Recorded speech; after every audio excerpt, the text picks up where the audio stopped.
ধেয়ে আসছে super cyclone Amphan, ঝড় জলোচ্ছ্বাসের শঙ্কা, প্রস্তুত 12,000 আশ্রয় কেন্দ্র।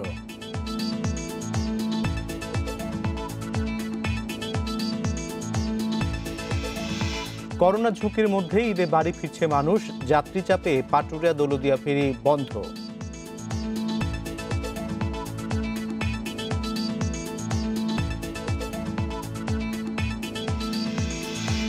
করোনা পরীক্ষা বাড়াতে হিমশিম স্বাস্থ্য বিভাগ, রাজধানীতে 7টি ল্যাবে নমুনা সংগ্রহ হচ্ছে না।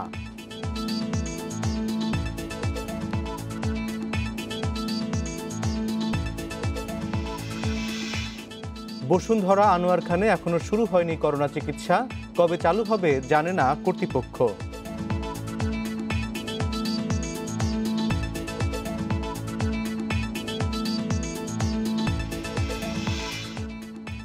ভারতে করোনা সংক্রমণ 1 লাখ ছাড়ালো, যুক্তরাষ্ট্রে ভ্যাকসিনের প্রয়োগে ইতিবাচক ফল দাবি।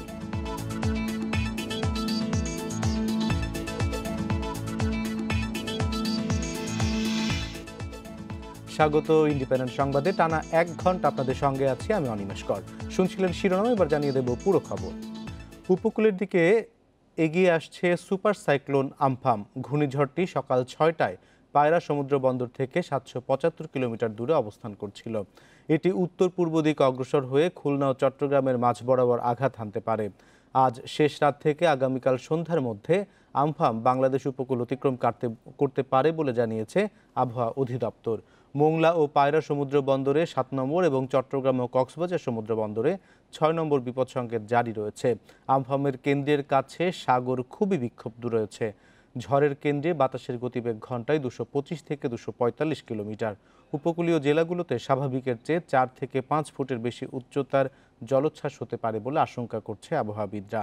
এদিকে ঘূর্ণিঝড় অতিক্রমকালে পটুয়াখালী, বরিশাল, চাঁদপুর, চট্টগ্রাম জেলাসমূহে ভারী বৃষ্টির আশঙ্কা রয়েছে।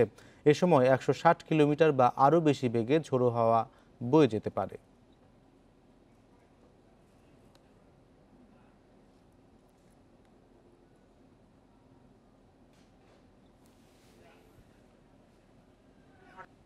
সুপার সাইক্লোন ঘূর্ণিঝড় বাংলাদেশের জলসীমায় যখন প্রবেশ করবে, আগামীকাল প্রায় শেষ রাত থেকে 20 তারিখ প্রায় বিকেল পর্যন্ত এই সময়ের মধ্যে ঘূর্ণিঝড় সুপার সাইক্লোন আম্পান বাংলাদেশের খুলনা থেকে চট্টগ্রাম এই বিস্তীর্ণ এলাকার উপকূলীয় এলাকা দিয়ে প্রবেশ করবে এবং সেক্ষেত্রে এটার গতিবেগ এখনকার চেয়ে সুপার সাইক্লোনের চেয়ে কিছুটা কম থাকার সম্ভাবনা রয়েছে।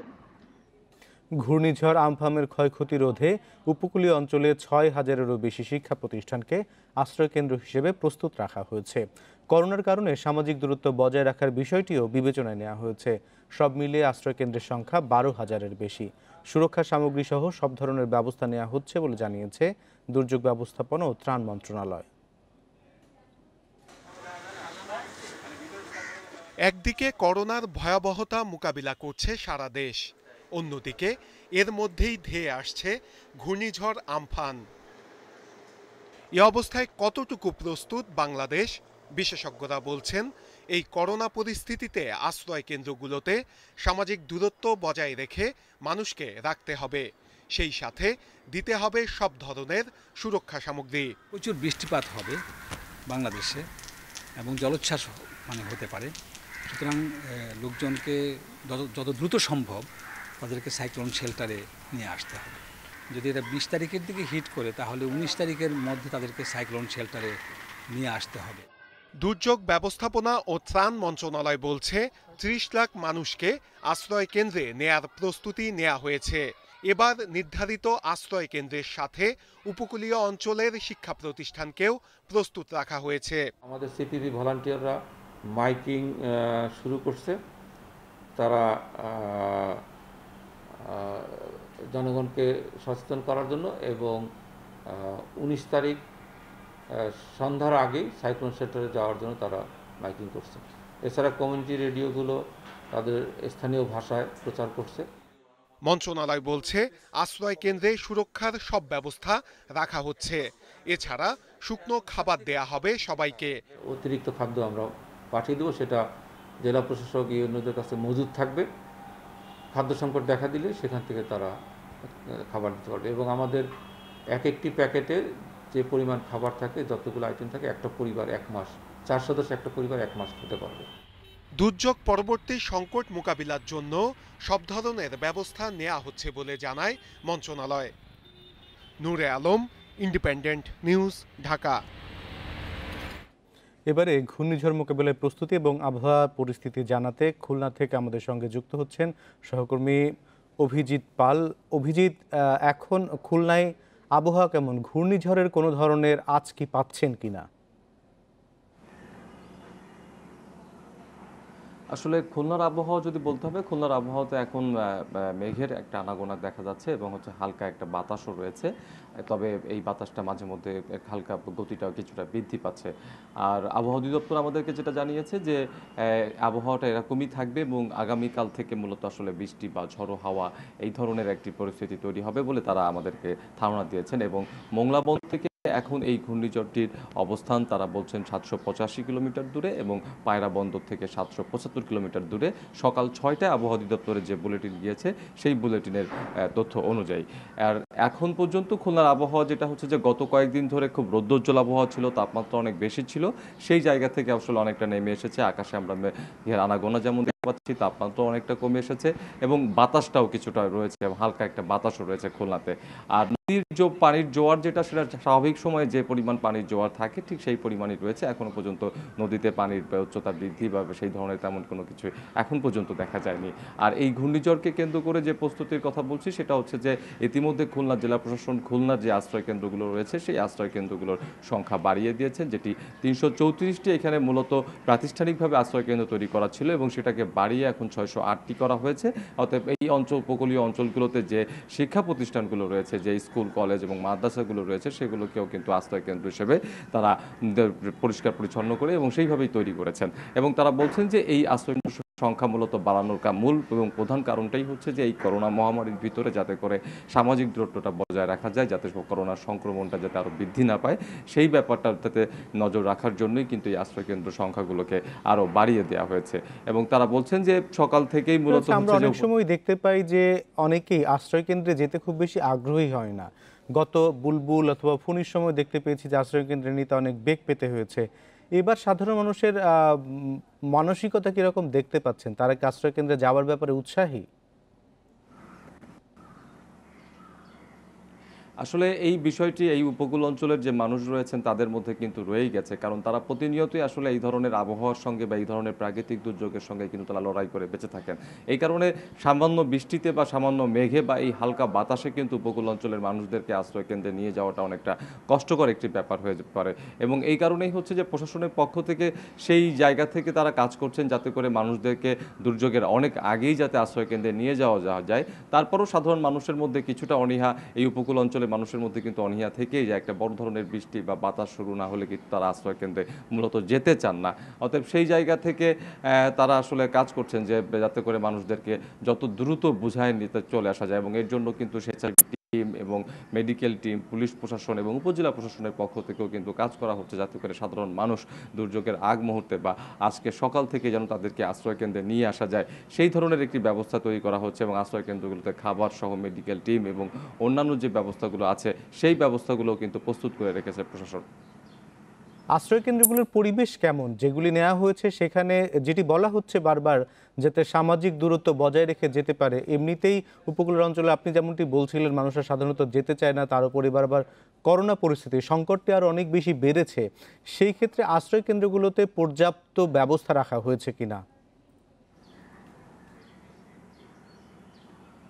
আসলে এই একটি সংকট তো রয়ে গেছে যে করোনা মহামারীর এই পরিস্থিতিতে আসলে আশ্রয় কেন্দ্রগুলোতে সাধারণ মানুষের মধ্যে সামাজিক দূরত্ব বজায় রাখা যাবে কিনা এই একটি বিষয় রয়ে গেছে। এবং তারপরে আরও একটি বিষয় হচ্ছে যে এই উপকূল অঞ্চলে যে মানুষগুলো রয়েছেন তাদের শিক্ষাগত যে অবস্থান রয়েছেন বা জীবন জীবিকার যে অবস্থান রয়েছে সেই অবস্থান থেকে আসলে তারা কতটুকু সচেতন হয়ে সামাজিক দূরত্ব নিজেরাই বজায় রাখবেন সেই বিষয়টি নিয়েও কিন্তু একটা সংশয় রয়েছে। তাই এবং সেই সংশয়ের ভিতর দিয়ে এবং এই চ্যালেঞ্জটিকে গ্রহণ করেই কিন্তু আসলে প্রশাসনের পক্ষ থেকে কাজ করা হচ্ছে। তারা বলছেন যে তারা সর্বোচ্চ চেষ্টা করবেন যাতে সামাজিক দূরত্বটা আশ্রয় কেন্দ্রে বজায় রাখা যায়, মানুষকে সচেতন করে রাখা যায় এবং মানুষদেরকে যাতে এই মহামারী এবং এই যে প্রাকৃতিক দুর্যোগ এই দুটোর ভিতর থেকে মানুষদেরকে যাতে রক্ষা করে নিয়ে আসা যায় সেই বিষয়ে কিন্তু আসলে একটা সংশয় রয়েই গেছে এবং প্রশাসনের ভিতরেও সেই সংশয়টি রয়েছে। এবং মূলত আসলে এই চ্যালেঞ্জটিকে গ্রহণ করে আসলে কাজ করছেন, যাতে করে উপকূলের যে মানুষগুলো রয়েছেন এই মানুষগুলোকে সচেতন করে এবং তাদেরকে আগে আগে আশ্রয় কেন্দ্রে নিয়ে এসে সামাজিক দূরত্ব বজায় রেখে প্রাকৃতিক দুর্যোগ এবং করোনা মহামারীর যে দুর্যোগ, এই দুই দুর্যোগের থেকে যাতে তাদেরকে রক্ষা করা যায় সেই বিষয়গুলো কিন্তু রয়েই গেছে। আরেকটি বিষয় হচ্ছে যে এই আশ্রয় কেন্দ্রগুলোতে আসার ব্যাপারে আসলে উপকূলের মানুষের মধ্যে কিন্তু নানা ধরনের আমরা সমস্যা দেখতেই পারি। কারণ হচ্ছে তারা মূলত চিন্তা করেন যে তাদের বাড়িঘরগুলোতে যে গৃহপালিত পশু পাখিগুলো রয়েছে বা তাদের বাড়িঘরগুলোতে যে ফসলগুলো ওঠা রয়েছে সেই ফসলগুলো নিয়ে তারা মূলত বেশি চিন্তা করে থাকেন এবং সেই কারণেই কিন্তু তারা মূলত আসলে আশ্রয় কেন্দ্রে আসতে চান না। অভিজিৎ, অনেক ধন্যবাদ আমাদের সঙ্গে যোগ দেওয়ার জন্য। পরবর্তীতে নিশ্চয়ই আপনার কাছ থেকে আবার জানতে পারবো। চলে যাচ্ছি পরের খবরে। সুপার সাইক্লোন আমফান এগিয়ে আসছে উপকূলের দিকে। গতিপথ অনুযায়ী এটি আঘাত করতে পারে বাংলাদেশের সীমান্ত ঘেঁষা ভারতের পশ্চিমবঙ্গ উপকূলে। তবে গতিপথ একটু বদলালেই সরাসরি আঘাত করবে বাংলাদেশে।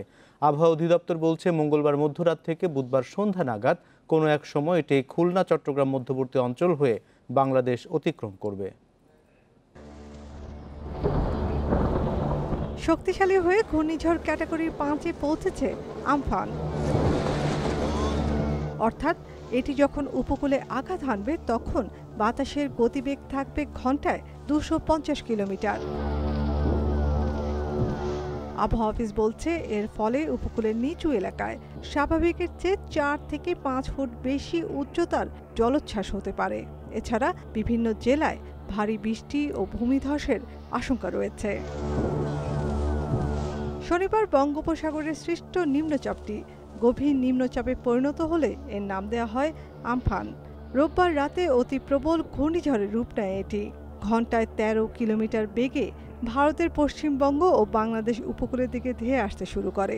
সোমবার আবারও গতিপথ পরিবর্তন করে আরও শক্তিশালী হয়ে সুপার সাইক্লোনে পরিণত হয়। আবহাওয়া অফিস বলছে আমফানের গতিবেগ ঘন্টায় সর্বোচ্চ 250 কিলোমিটার হলেও উপকূলে আঁচড়ে পড়ার সময় শক্তি কিছুটা কমবে। তখন ঘন্টায় সর্বোচ্চ 185 কিলোমিটার হতে পারে। পূর্বাভাস দেওয়া হয়েছে ঘূর্ণিঝড় ও আমাবস্যার প্রভাবে জলোচ্ছ্বাসে প্লাবিত হতে পারে উপকূলীয় 14 জেলা। বৈরী আবহাওয়ার কারণে বুধবার পর্যন্ত মাছ ধরার ট্রলারগুলোকে সমুদ্রে না যাওয়ার আহ্বান জানানো হয়েছে। নাফিজুদ্দৌলা, ইন্ডিপেন্ডেন্ট নিউজ, ঢাকা। করোনা সংক্রমণ ঝুঁকি কমাতে আবারও বন্ধ করা হয়েছে পাটুরিয়া দৌলতদিয়া নৌ রুটে ফেরি চলাচল। ঘরমুখ যাত্রী চলাচল বন্ধে সিদ্ধান্ত নেওয়া হয়েছে বলে জানিয়েছে কর্তৃপক্ষ। এর আগে সোমবার দুপুরে যাত্রী চাপ বাড়ায় বন্ধ করে দেওয়া হয় পাটুরিয়া দৌলতদিয়া নৌ রুটের ফেরি চলাচল। এতে দুই পারে আটকা পড়ে শত শত মানুষ ও যানবাহন। 8 ঘন্টা পর সন্ধ্যার দিকে চালু হয় ফেরিঘাট। এদিকে সংক্রমণ ঝুঁকি কমাতে সোমবার দুপুর থেকেই বন্ধ আছে শিমুলিয়া কাঁঠালবাড়ি নৌ রুটে ফেরি চলাচল। তবে সকাল থেকে ঘরমুখ মানুষের ভিড় দেখা গেছে মহাসড়কের বিভিন্ন পয়েন্টে। অন্যদিকে আন্তজেলা চলাচল বন্ধে নজরদারি বাড়িয়েছে প্রশাসন। এরপরও নানা অজুহাতে রাস্তায় নেমেছে মানুষ। করোনা ঝুঁকির মধ্যেই নানা উপায়ে ঢাকা ছাড়ছেন তারা।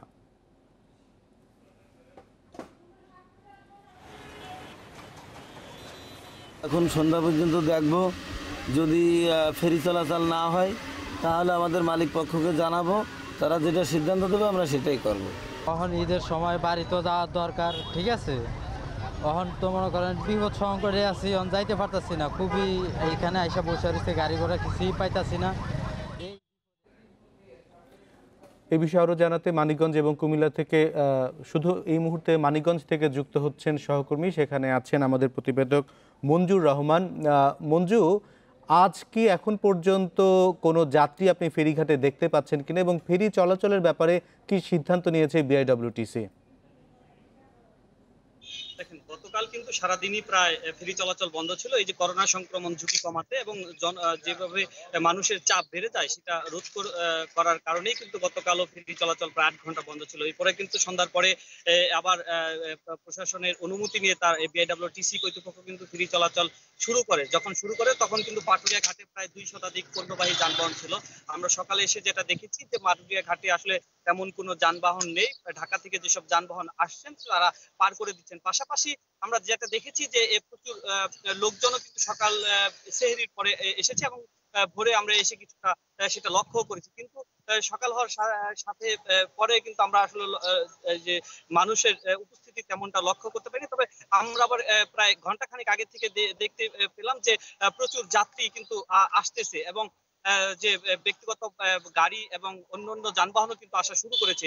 এই বিষয়টা যখন প্রশাসনের নজরে আনা হলো, তখনই কিন্তু প্রশাসন আবার এই করোনা সংক্রমণ ঝুঁকি কমাতে এবং যানবাহনের যেন পারাপার করতে না পারে, সে কারণে কিন্তু ওই জেলা প্রশাসনের নির্দেশ ক্রমে বিআইডব্লিউটিসি এই যে 8 ঘন্টা আগে অর্থাৎ 8:30টার দিকে কিন্তু পাটুরিয়া দৌলতদিয়া নৌ রুটে দ্বিতীয় দিনের মতো ফেরি চলাচল বন্ধ করে দিল। আমি কথা বলেছি বিআইডব্লিউটিসির এখানকার যে উপমহাব্যবস্থাপক জিল্লুর রহমান, তিনি আমাকে যেটা জানিয়েছেন যে আমরা ফেরি মূলত স্থানীয় প্রশাসনের নির্দেশ ক্রমে এই ফেরি চলাচল বন্ধ করে দিচ্ছি। তবে আমি তাদেরকে জানতে চেয়েছিলাম কখন নাগাদ এই ফেরি চলাচল শুরু হতে পারে। তিনি আমাকে যেটা জানিয়েছেন যে যেহেতু প্রশাসনের নির্দেশক্রমে এটা বন্ধ করা হয়েছে, আর প্রশাসন যখন অনুমতি দিবে তখনই আমরা এটা চালিয়ে দিব।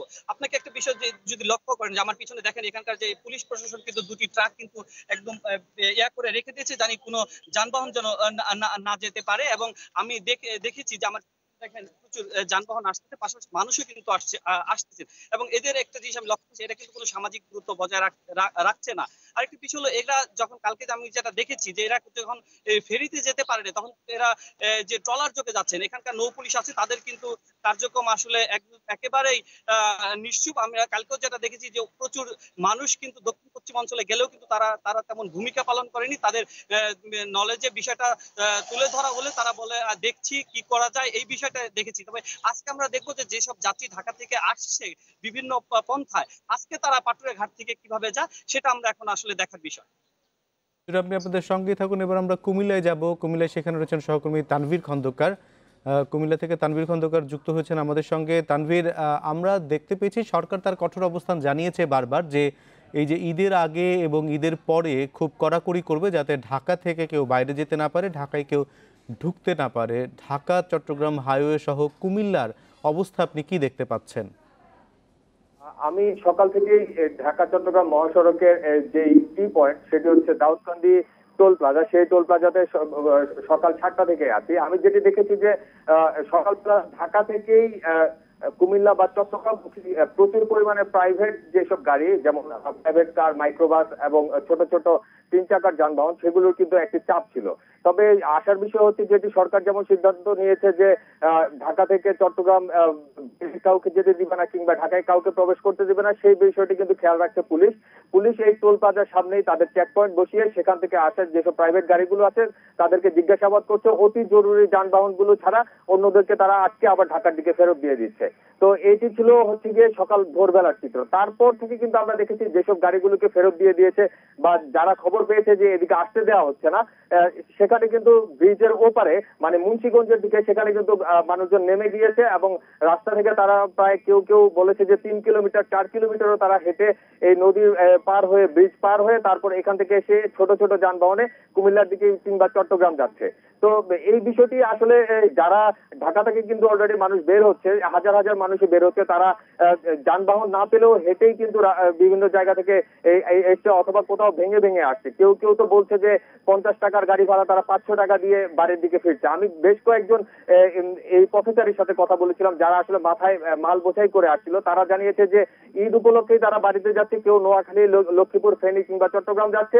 সেক্ষেত্রে কিছুটা কষ্ট সহ্য করে তারা যেতে রাজি আছে, কিন্তু সেই ব্যাপারে যে লকডাউন উপেক্ষা করে যাওয়া, এই বিষয়ে কিন্তু তারা অনেকটা লজ্জাই পেয়েছে বলা যায় এই প্রশ্নের সম্মুখীন হয়ে।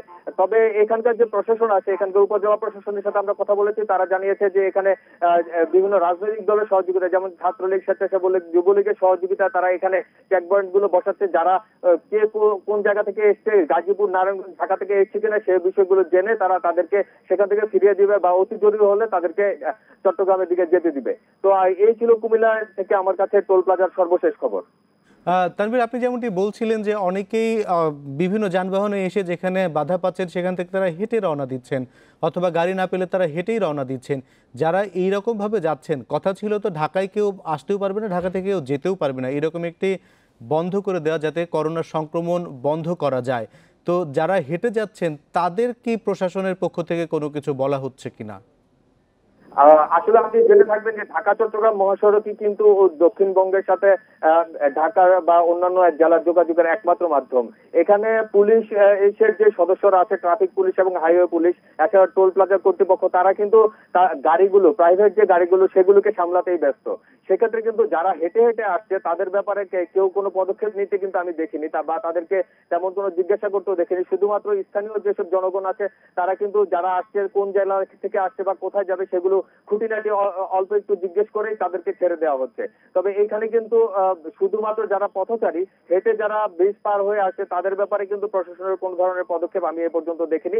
শুধুমাত্র প্রাইভেট যেসব গাড়িগুলো আছে সেগুলোতে যারা বহন করে আসছে, তাদের আইডি কার্ড বা তারা গন্তব্য কোন জায়গায়, তারা কি কারণে কোথায় যাচ্ছে, সেগুলো জিজ্ঞেস করছে প্রশাসন। এবং কি যাদেরকে সন্দেহজনক মনে হচ্ছে যে তারা এমনিতেই যাচ্ছে বা ঈদের জন্য বাড়ি ফিরছে, তাদেরকে আসলে সেখানে আটকে আবার ঢাকার দিকে ফেরত দেওয়া হচ্ছে। তবে পথচারীদের ব্যাপারে কোনো ধরনের পদক্ষেপ আসলে আমি নিতে দেখিনি এখানে।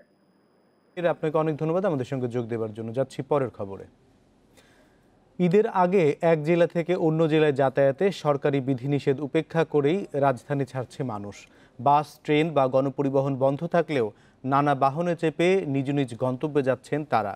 গাবতলী, আবদুল্লাপুর, সায়েদাবাদ সহ রাজধানীর সবগুলো প্রবেশপথে দেখা গেছে ঢাকা ছেড়ে যাওয়া মানুষের ভিড়। ফলে বাড়ছে করোনা সংক্রমণের ঝুঁকি।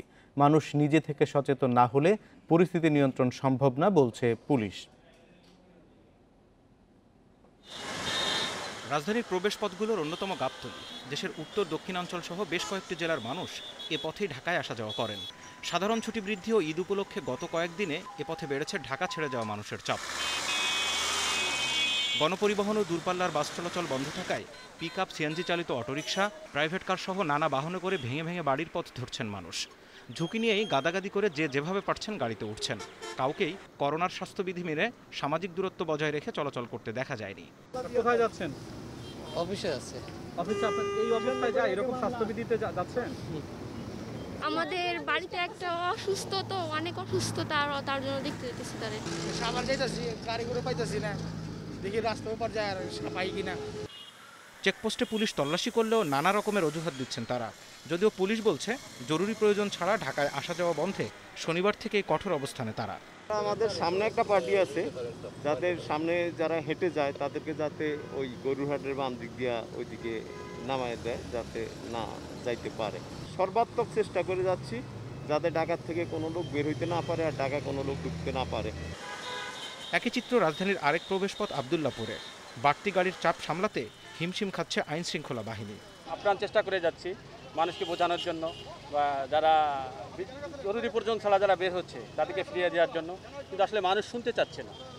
মানুষ ঈদের আমেজে চলছে। করোনা সংক্রমণ রোধে 5 এপ্রিল থেকে জরুরি সেবার সাথে জড়িত ছাড়া অন্য কারো ঢাকায় যাতায়াতে নিষেধাজ্ঞা জারি করে ডিএমপি।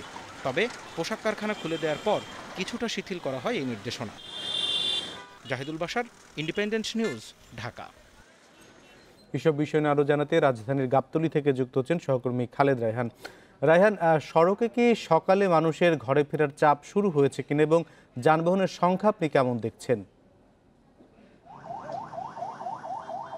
দেখুন, মধ্যরাত থেকেই এই গাবতলীর যে চেকপোস্টটি রয়েছে পুরো রাস্তাটিকে আসলে পুরো বন্ধ করে দেওয়া হয়েছে এবং পুরোপুরিভাবে নিয়ন্ত্রণ করা হচ্ছে। আমি যদি দেখানোর চেষ্টা করি, আপনি দেখতে পাচ্ছেন যে এখানে আইন শৃঙ্খলা বাহিনীর সদস্য কিন্তু অনেক সংখ্যা বাড়ানো হয়েছে। গত শনিবার থেকে এই সংখ্যাটি বাড়ানো হয়েছে এবং প্রত্যেকটি গাড়িকে তারা আসলে নিয়ন্ত্রণ করছে এবং মূল কথা হচ্ছে পুরো গাড়িটিকে তারা আটকিয়ে দিচ্ছেন। যারাই আসছেন, আমরা এতদিন দেখেছিলাম তাদেরকে জিজ্ঞাসাবাদ করা হচ্ছিল, কিন্তু আজকের চিত্রটা কিন্তু কিছুটা ভিন্ন। জিজ্ঞাসাবাদের চেয়েও তারা পুরো সড়কটিকে আসলে অবরুদ্ধ করে রেখেছেন।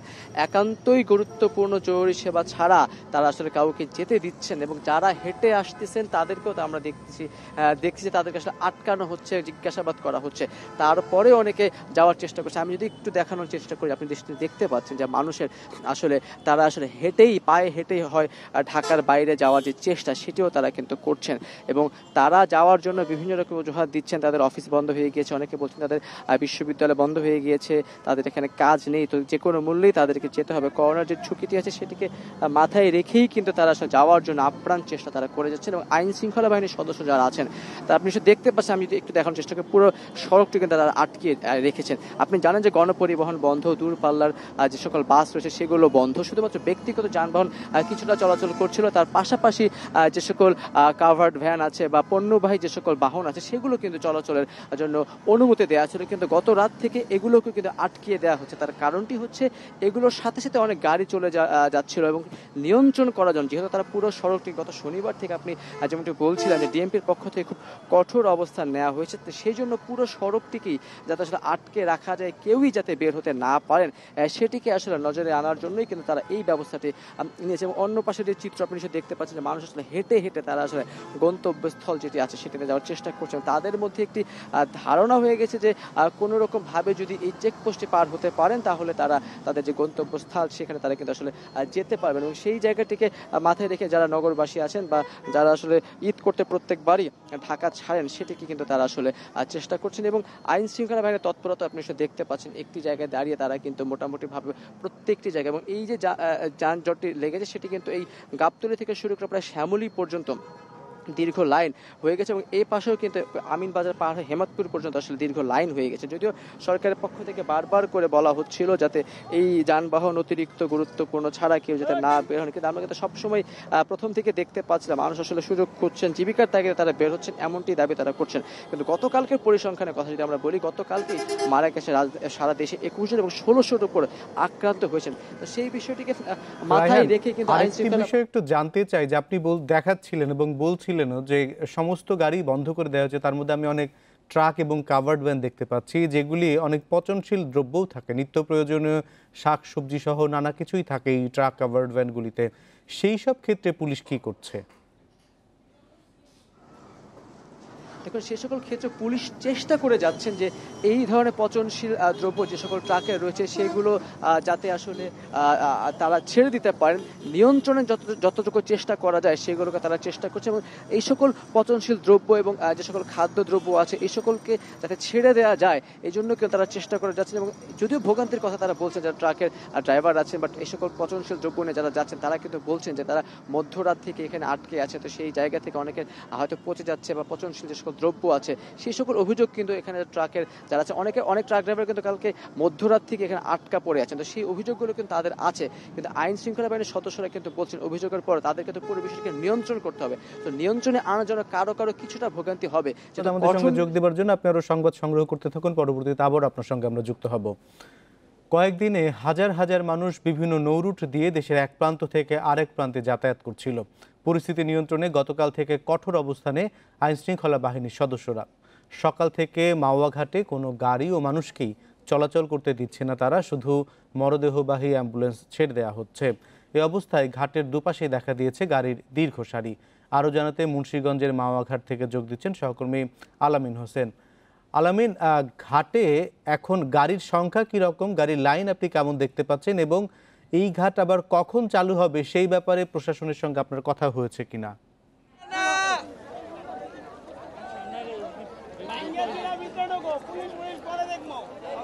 আলামিন, ঘাটে গাড়ির চাপ এবং মানুষের চাপ কেমন দেখছেন এবং কখন আবার এই ঘাট চালু হবে?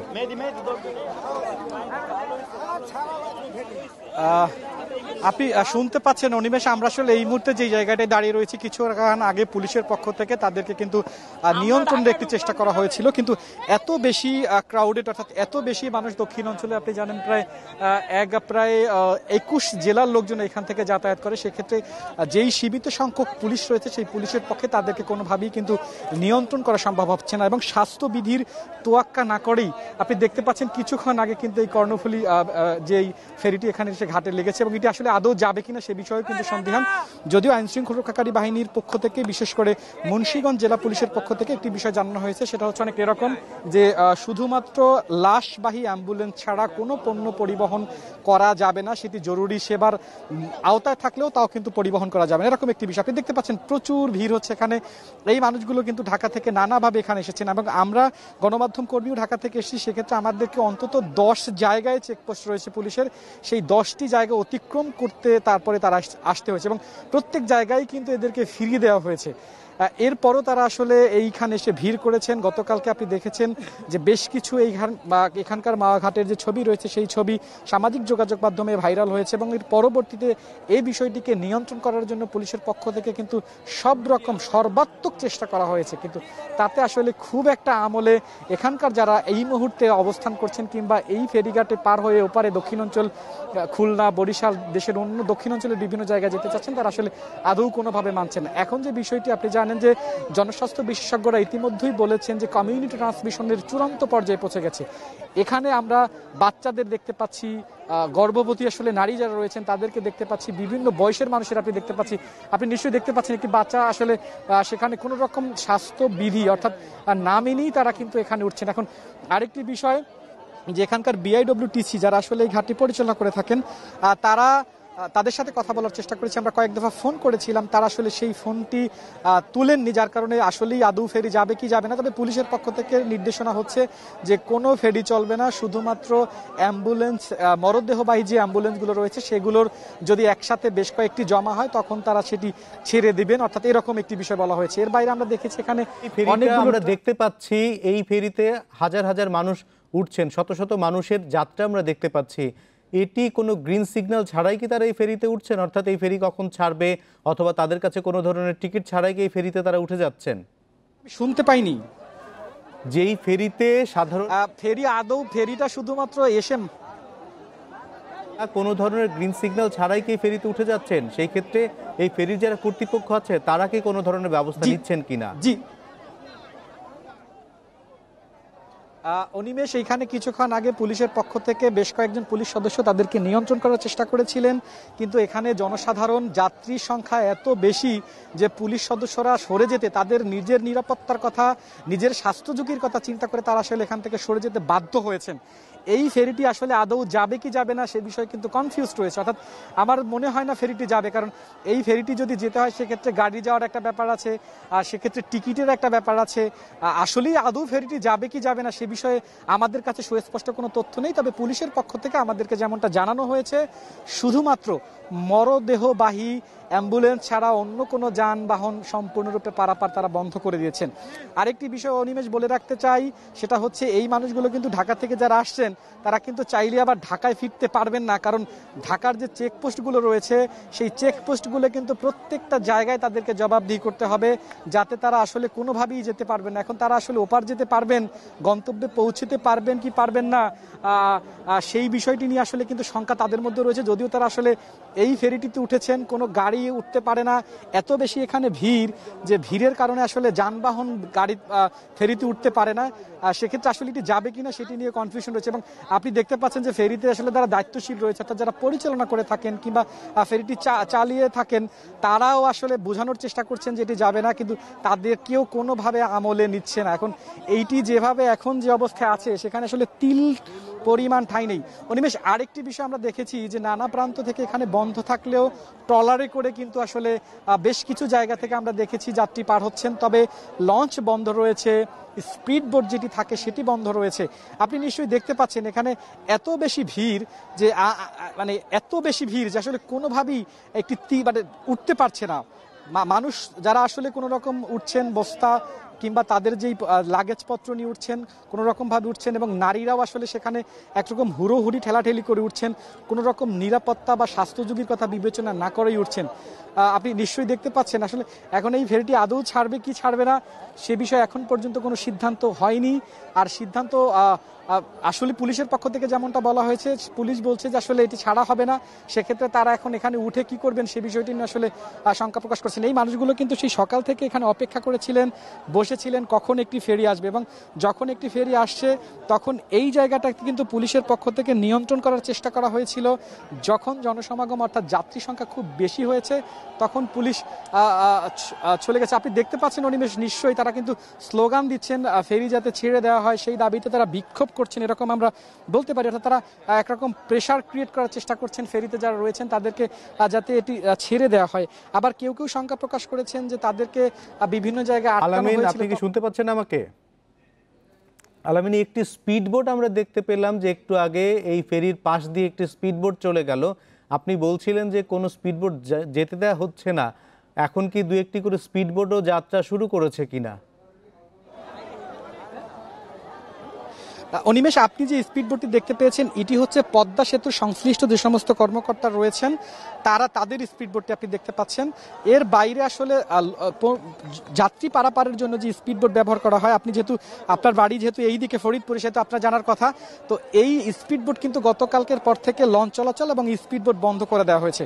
অনিমেষ, এখানে আসলে কে যেতে পারবে কে যেতে পারবে না আপনি কিন্তু দেখতে পাচ্ছেন। অনিমেষ, পুলিশের পক্ষ থেকে কিন্তু ওখানে তাদেরকে বোঝানোর চেষ্টা করছেন যে আপনারা উঠে আসুন, এই ফেরিটি যাবে না, কিন্তু তা আসলে কোনোভাবেই তোয়াক্কা করছে না, কোনোভাবেই আমলে নেওয়া হচ্ছে না। আমরাও তো, আমার যেহেতু গ্রামের বাড়ি দক্ষিণাঞ্চলে, আমরাও আসলে যাই, কিন্তু কখনো আবার দেখতে পাচ্ছেন আপনি একদল কিন্তু উঠেছে, তারা এখন আবার উঠে সরে যাচ্ছে, পুলিশ বলার পরে সরে যাচ্ছে, কেউ উঠছেন, কেউ জায়গা পেয়েছেন, ধাক্কাধাক্কি করে যারা আসলে উঠেছেন তারা এখনো ফেরিতে আছেন, যারা উঠতে পারেননি তারা আসলে সরে যাচ্ছেন। এখানে সামাজিক যে দূরত্বের একটি বিষয় থাকে, সামাজিক দূরত্বের কোনো বিষয় এখন পর্যন্ত নাই। তবে আসলে আমরা ঠিক জানি না ফেরিটি ছাড়বে কি ছাড়বে না, ছাড়লে আসলে কোন প্রক্রিয়া ছাড়বে, কে যেতে পারবে কে যেতে পারবে না। তবে এখানে যারা আছেন তারা খুব শঙ্কা প্রকাশ করেছেন ঢাকা থেকে যারা এসেছেন তারা সত্যিকার অর্থেই আবার ঢাকায় ফিরতে পারবেন কিনা, কারণ পুলিশের পক্ষ থেকে বলা হয়েছে নো ইন নো আউট। আলামিন, আপনি সংবাদ সংগ্রহ করতে থাকুন, পরবর্তীতে আবারও যোগ দেব। নমুনা পরীক্ষার জন্য রাজধানীতে 21টি ল্যাব থাকলেও এর 7টিতে নিয়মিত নমুনা সংগ্রহ হচ্ছে না। পিসিআর মেশিন ও পর্যাপ্ত দক্ষ মেডিকেল টেকনোলজিস্ট না থাকায় পরীক্ষা হচ্ছে কম। তবে স্বাস্থ্য অধিদপ্তর বলছে নমুনা পরীক্ষার পরিধি সামনে আরও বাড়বে। শ্বাসকষ্ট ও জ্বরে আক্রান্ত আবু সাইদ 500 শয্যার মুগদা মেডিকেল কলেজ হাসপাতালে ভর্তি করাতে আনলে মূল ফটকেই আটকে দেয়া হয়। করোনার উপসর্গ থাকলেও এই হাসপাতালে ভর্তি করাতে পারেননি বলে অভিযোগ তার সন্তানদের। 2 দিন ধরে একটা শ্বাসকষ্ট তখন আজকে টয়লেটে যায় আর কি পড়ে গেছে আর মনে হয় যে স্ট্রোক করছে মনে হইতেছে। এখন এই মুগদা হাসপাতালে আসছেন, কি বলছেন? এই যে ওরা বলতেছে যে টিকিট লাগবে, টিকিট বলে শেষ হয়ে গেছে। মুগদা হাসপাতালে করোনা পরীক্ষার জন্য দিনে নমুনা নেওয়া হচ্ছে মাত্র 30 জনের। তাই দীর্ঘ অপেক্ষার পরও নমুনা দিতে না পারার হতাশা নিয়ে বাড়ি ফিরতে হচ্ছে অনেককে। কালকে একবার এসে ফিরে গেছি, এখনো সকাল 5টা বাজে আসছি, আমি এখন পর্যন্ত একটা টিকিটও পাই নাই। আমি রেলওয়ে হসপিটালে ভর্তি আছি, এখন টেস্টের জন্য দিছে, টেস্টের জন্য আসছি, এখন বলতেছে যে এখানে মানে রাত পর্যন্ত দাঁড়ায় থাকতে হবে। করোনা পরীক্ষার জন্য রাজধানীতে 21টি হাসপাতাল ও প্রতিষ্ঠানে ল্যাব প্রস্তুত করা হয়েছে। তার মধ্যে মুগদা মেডিকেলে 7 মে থেকে নমুনা পরীক্ষা বন্ধ। আইপিএইচ, নিপসাম সহ 7 প্রতিষ্ঠানে নিয়মিত নমুনা পরীক্ষা হচ্ছে না। এগুলোর তথ্য স্বাস্থ্য অধিদপ্তরের প্রতিবেদনে যুক্ত হচ্ছে না। আমরা একটা সার্টিফিকেশন করে আমরা আমাদের এই ইয়েটা বসিয়েছি, আমাদের যে পিসিআর মেশিনটা। তো এখানে যে এয়ার সার্কুলেশন, সেটার মধ্যে ডিফেক্টিভ ছিল এয়ার সার্কুলেশনটা, এই কারণে আমাদের রুমটা কন্টামিনেটেড হয়ে গেছে ভাইরাস দিয়ে। আমরা নমুনা সংগ্রহ করছি হোম স্যাম্পল কালেকশন করে। এটা পেশেন্টের কনভিনিয়েন্সের জন্য আমরা ওনাদের বাসা থেকে গিয়ে স্যাম্পল কালেকশন করছি। গত 10 মে থেকে 8 দিনে সংগ্রহ করা হয়েছে ৬৮,২৩২ নমুনা। এ সময় ঢাকা বিভাগের নমুনা সংগ্রহ করা হয় ৩৯,২১৩টি। মন্ত্রণালয়ের লক্ষ্য সারা দেশে প্রতিদিন ১৫,০০০ নমুনা পরীক্ষা। এটা একটা মানবিক জিনিস, এটা কোনো সময় বেঁধে দেওয়ার জিনিস না। প্রক্রিয়া অব্যাহত আছে, যখন যেভাবে সিচুয়েশন যেভাবে ডিমান্ড করে, যেভাবে কাজ করে সেভাবে চলছে। বিশ্ব স্বাস্থ্য সংস্থার নির্দেশিকা অনুযায়ী দেশে অন্তত 1 লাখ মেডিকেল টেকনোলজিস্ট থাকা দরকার, কিন্তু চিকিৎসা গবেষকেরা বলছেন দেশে এই জনবল মাত্র ৫,১৮৪ জন। নমুনা সংগ্রহ, ল্যাবে রক্ষণাবেক্ষণের ত্রুটি এটিও একটি কারণ। মেডিকেল টেকনোলজিস্ট নিয়োগ বন্ধ গত 1 দশক। নমুনা সংগ্রহ এবং নমুনা পরীক্ষায় গুরুত্বপূর্ণ ভূমিকা পালন করে, কিন্তু দুঃখজনকভাবে যে আমাদের এটার একটা বড় ঘাটতি। আমাদের অনেকদিন হলো স্বাস্থ্য বিভাগে এই টেকনোলজিস্টদের পদায়ন করা সম্ভব হচ্ছে না। স্বাস্থ্য অধিদপ্তর বলছে করোনা চিকিৎসায় দেশে বর্তমানে প্রশিক্ষণপ্রাপ্ত চিকিৎসক আছেন ১৬,০০১ জন। সম্প্রতি নিয়োগ দেওয়া হয়েছে ৭,০০০ চিকিৎসক ও nurse. Shahriar Anirban, Independent news, Dhaka. Bashundhara ও আনোয়ারখানে এখনও কোভিড-19 রোগীর চিকিৎসা শুরু হয়নি। ঘটা করে উদ্বোধন করলেও নার্স ও ওয়ার্ড বয় নিয়োগই হয়নি। কবে নাগাদ সেবা চালু হবে সে তথ্যও নেই কর্তৃপক্ষের কাছে।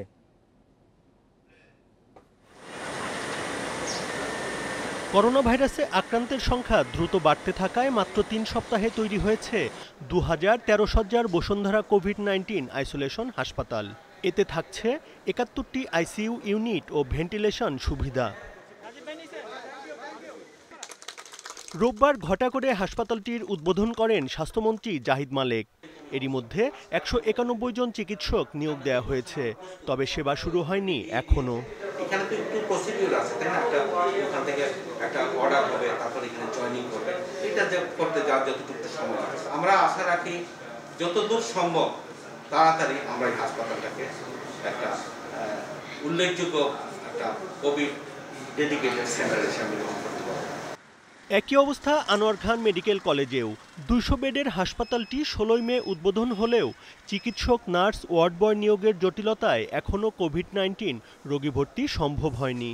কোভিড হাসপাতালের পরিচালনার ক্ষেত্রে সংশ্লিষ্ট আরও কিছু ব্যবস্থাপনা আমাদের লাগে, যেমন আমাদের জনশক্তিদের থাকা, খাওয়া এবং তাদের যে একটা সুরক্ষা ইত্যাদি ব্যবস্থা করা, এবং তাদের ট্রেনিং অলরেডি চলতেছে। বিশ্ব স্বাস্থ্য সংস্থার গাইডলাইন অনুযায়ী দিনে 8 ঘন্টা করে 3 ধাপে দায়িত্ব পালনের জন্য বসুন্ধরা কোভিড-19 আইসোলেশন হাসপাতালে বিশেষজ্ঞ চিকিৎসক সহ কমপক্ষে 1000 নার্স ও স্টাফ দরকার হবে। সেটা কবে সম্পূর্ণ হবে জানেন না স্বাস্থ্য অধিদপ্তরের পরিচালকও।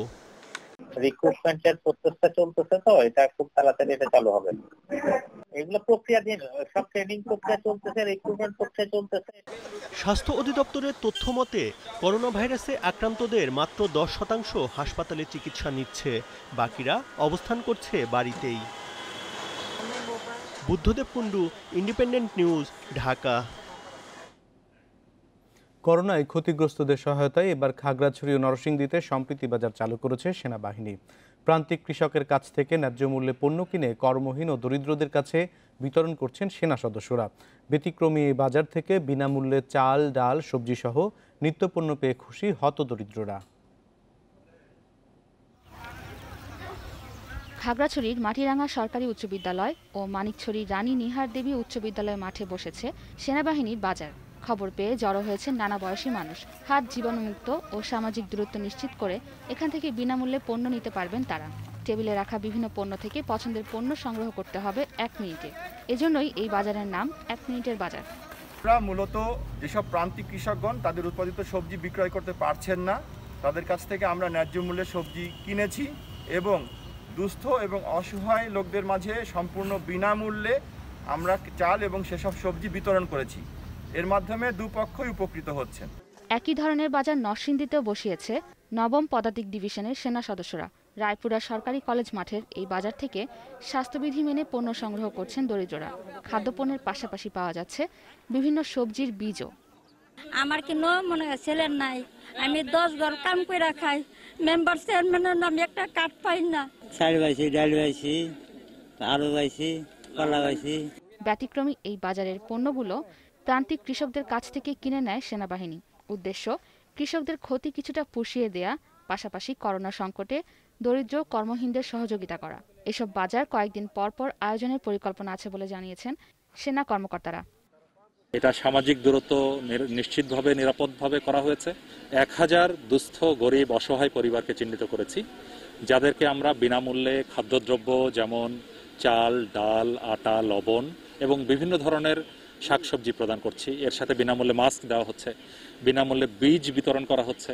সারা দেশেই এ ধরনের বাজার নিয়মিত চালুর দাবি জানিয়েছে করোনার প্রভাবে ক্ষতিগ্রস্তরা। মেহরিন জাহান, ইন্ডিপেন্ডেন্ট নিউজ ডেস্ক। এডিস মশা নিধনে সিটি কর্পোরেশনের অভিযান লোক দেখানো বলে মন্তব্য করেছেন নগরবিদরা। বলছেন কয়েকদিনের নামমাত্র তৎপরতায় ডেঙ্গু নিয়ন্ত্রণ হবে না। তাদের পরামর্শ পরিষ্কার পরিচ্ছন্নতা ও লার্ভা নিধনে জনসম্পৃক্ততা বাড়াতে হবে।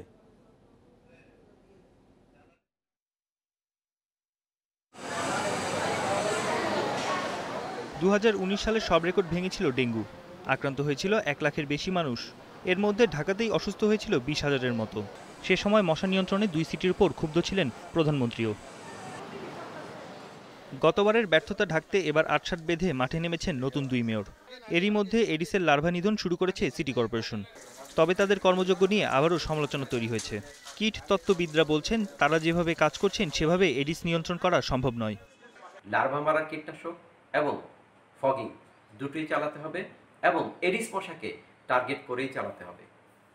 যদি ফগিং ড্রেন বা নর্দমা এবং পচা পানির কাছাকাছি করা হয় তাহলে সেটা কিউরেক্স মশায় নিয়ন্ত্রণ হবে, এডিস মশা নিয়ন্ত্রণ হবে না। সিটি কর্পোরেশনের লার্ভা বিরোধী অভিযান লোক দেখানো ছাড়া আর কিছুই নয় বলছেন নগর পরিকল্পনাবিদরা। তারা বলছেন ডেঙ্গু থেকে রক্ষা পেতে বাড়াতে হবে জনসচেতনতা। সিটি কর্পোরেশনের যে ধরনের কার্যক্রম করার প্রয়োজন ছিল সেই উদ্যোগগুলো অনেক বেশি লোক দেখানোয় পরিণত হয়েছে। শব্দ উদ্রেককারী ফোগার মেশিনের মাধ্যমেই যদি এই অবস্থা থেকে উত্তরণ হতো তাহলে আমরা কিন্তু গত কয়েক বছরই উত্তরণের একটা পথ দেখতে পেতাম। আমি মনে করি জনগণের সম্পৃক্ততা ভিন্ন, তাদেরকে সচেতন অংশগ্রহণ নিশ্চিত করা ভিন্ন। এই ধরনের কোনো উদ্যোগ কোনো কাজ বা কোনো ফল বয়ে আনবে না। এখানে মানুষের সচেতনতাটা সবচেয়ে বেশি। আমরা তো মানুষের প্রত্যেকে ডোর টু ডোর পৌঁছতে পারবো না, আমরা কিন্তু এজন্য প্রচারণা করেছি। তারা নিজেরাই যদি ইচ্ছাপ্রণোদিত হয়ে তাদের ঘরের আঙিনাগুলো পরিষ্কার পরিচ্ছন্ন রাখে, ছাদ বেসমেন্ট তাদের যে সমস্ত জায়গায় পানি জমে থাকে পরিষ্কার পরিচ্ছন্ন রাখলে এই এডিস মশার উৎসটা ধ্বংস হয়ে যাবে। এবছর মশা নিধনে বরাদ্দ দ্বিগুণ করেছে ঢাকা সিটি কর্পোরেশন। চলতি বছর উত্তর সিটিতে বরাদ্দ ৪৯ কোটি ৩০ লাখ টাকা আর দক্ষিণে ৪৩ কোটি ৩০ লাখ টাকা। বন Ibne Kamal, Independent news, Dhaka. Corona vaccine আবিষ্কারে নতুন অগ্রগতির দাবি করেছে মার্কিন প্রতিষ্ঠান মডার্না। তারা বলছে তাদের আবিষ্কৃত ভ্যাকসিন মানবদেহে ইমিউন সিস্টেম তৈরি করে করোনা ভাইরাস প্রতিহতে সক্ষম। এরই মধ্যে ৮ জনের শরীরে কাজ করতে শুরু করেছে তাদের ভ্যাকসিন। জুলাইতে বড় পরিসরে এই ভ্যাকসিনের পরীক্ষা শুরুর কথা জানিয়েছে মডার্না। এদিকে বিশ্বে করোনায় মৃতের সংখ্যা ছাড়িয়েছে ৩,২০,০০০, আক্রান্তের সংখ্যা ৪৮। করোনা ভ্যাকসিন আবিষ্কারে নতুন অগ্রগতির দাবি করেছে মার্কিন প্রতিষ্ঠান মডার্না। তারা বলছে তাদের আবিষ্কৃত ভ্যাকসিন মানবদেহে ইমিউন সিস্টেম তৈরি করে করোনা ভাইরাস প্রতিহতে সক্ষম। এরই মধ্যে ৮ জনের শরীরে কাজ করতে শুরু করেছে তাদের ভ্যাকসিন। জুলাইতে বড় পরিসরে এই ভ্যাকসিনের পরীক্ষা শুরুর কথা জানিয়েছে মডার্না। এদিকে বিশ্বে করোনায় মৃতের সংখ্যা ছাড়িয়েছে ৩,২০,০০০, আক্রান্তের সংখ্যা ৪৮,৯০,০০০-এর বেশি। যুক্তরাষ্ট্রের মৃতের সংখ্যা আবার ১,০০০ ছাড়িয়েছে। এদিকে ৫ বছরের বেশি বয়সের সবার নমুনা পরীক্ষা করার ঘোষণা দিয়েছে যুক্তরাজ্য। করোনায় নতুন করে ব্রাজিলে ৭৩৫, যুক্তরাজ্যে ১৬০, পেরুতে ১৪১, ফ্রান্সে ১৩১ জনের মৃত্যু হয়েছে।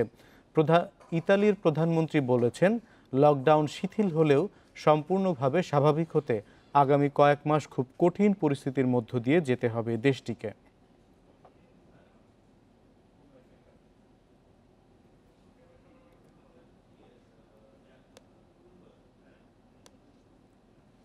চব্বিশ ঘন্টায় ৪,৫০০ নতুন শনাক্ত নিয়ে ভারতে আক্রান্তের সংখ্যা ছাড়ালো ১ লাখ। সোমবার নতুন করে ১৩১ জনের প্রাণহানিতে ভারতে করোনায় মৃতের সংখ্যা ৩,০০০ ছাড়ালো।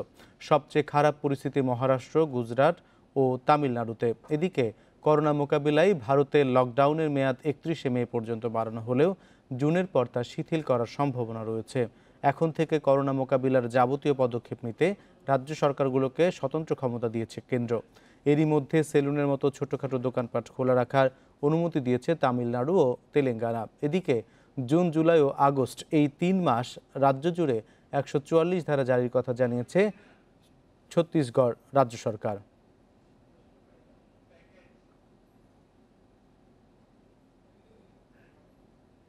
তামিমের আড্ডায় এবারের সঙ্গী বিশ্বসেরা কোহলি, কিন্তু আড্ডা ভুলে যেন ছোটখাটো ভার্চুয়াল ক্লাস হলো। কোহলি বললেন তার বিশ্বসেরা হওয়ার পেছনের গল্প আর মনোযোগী ছাত্রের মতো শুনে গেলেন তামিম। টার্গেট তারাই সাফল্যের রহস্য জানিয়েছেন কোহলি, দিয়েছেন পরামর্শ। বিরাট কোহলির পর তামিমের আড্ডায় আজকের অতিথি আকরাম নান্নু পাইলটের সঙ্গে কিংবদন্তি ওয়াসিম আকরাম।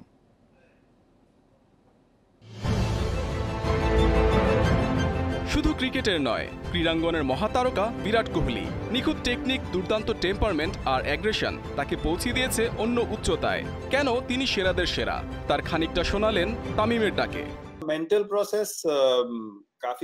মেন্টাল প্রসেস যথেষ্ট সিম্পল থাকে। মাঝে মাঝে উইকেটের পেছন থেকে মুশফিকদের স্লেজিংয়ে আরো ভালো খেলতে অনুপ্রাণিত হই।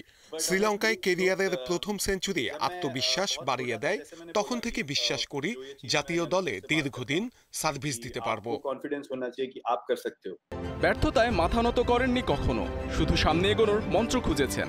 টেকনিকে বদল এনেছেন, তাতে লাভও হয়েছে। আর এই কঠিন মিশনে কাজে দিয়েছে অনেকের পরামর্শ। আমি গ্রাউন্ডের চারপাশে খেলতে চাইতাম। স্ট্যান্স পজিশন থেকে ব্যাক অ্যান্ড অ্যাক্রস আমাকে ভালো পারফর্মে সাহায্য করেছে।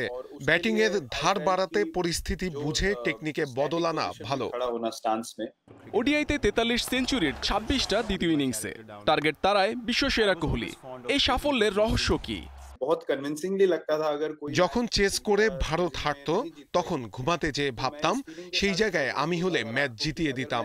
টার্গেটে খেললে হিসেব সহজ, যেখানে থাকে লক্ষ্য কত এবং সেটি অর্জন করতে কি কি করতে হবে, এটির চেয়ে স্পষ্ট চিত্র আর কিছু নেই।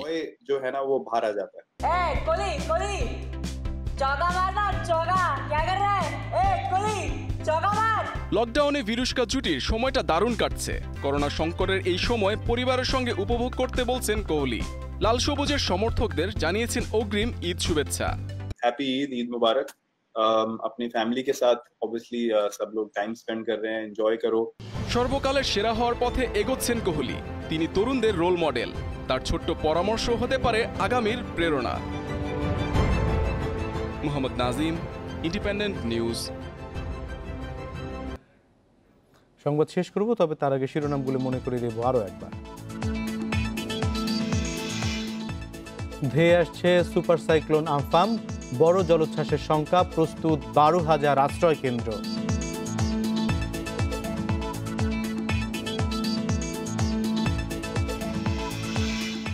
করোনা ঝুঁকির মধ্যেই ঈদে বাড়ি ফিরছে মানুষ, যাত্রী চাপে পাটুরিয়া দৌলদিয়া ফেরি বন্ধ।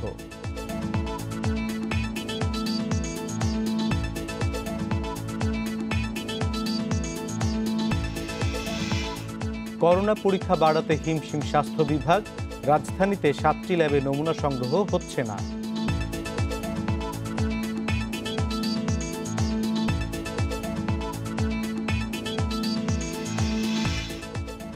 বসুন্ধরা আনোয়ার খানে এখনো শুরু হয়নি করোনা চিকিৎসা, কবে চালু হবে জানে না কর্তৃপক্ষ।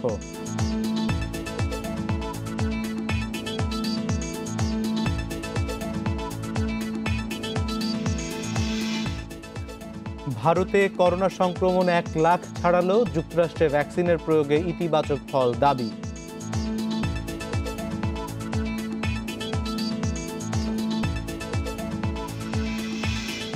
এই ছিল এখনকার সংবাদ। ইন্ডিপেন্ডেন্ট টেলিভিশনের সব খবর এবং খবরের বিস্তারিত দেখতে চোখ রাখুন ফেসবুক, ইউটিউব এবং টুইটারে।